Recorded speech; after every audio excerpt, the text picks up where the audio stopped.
11.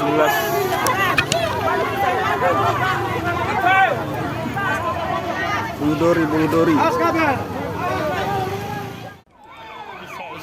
Syederalun sebanyak 7 unit rumah di Desa Bulodori, Kecamatan Simpang Kiri, Kota Subulu Salam hangus dalam musibah kebakaran pada Selasa 23 Agustus 2022 sore.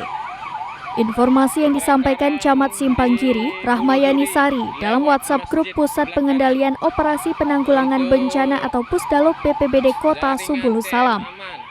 Ketujuh unit rumah korban kebakaran adalah milik Rabusin, Bedul, Azwar, Kemala, Muryadin, serta 2 unit milik Budi. Dijelaskan rumah Rabusin dalam kondisi rusak berat sama halnya dengan rumah Bedul dan Azwar Sambo. Sementara rumah Budi dilaporkan mengalami rusak sedang dalam musibah sore tadi.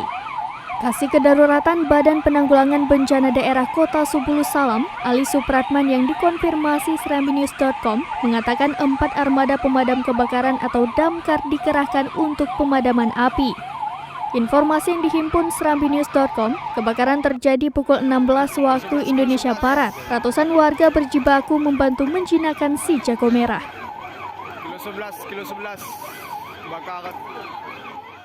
Dari Subulu Salam, Khalidin, Serambi On TV.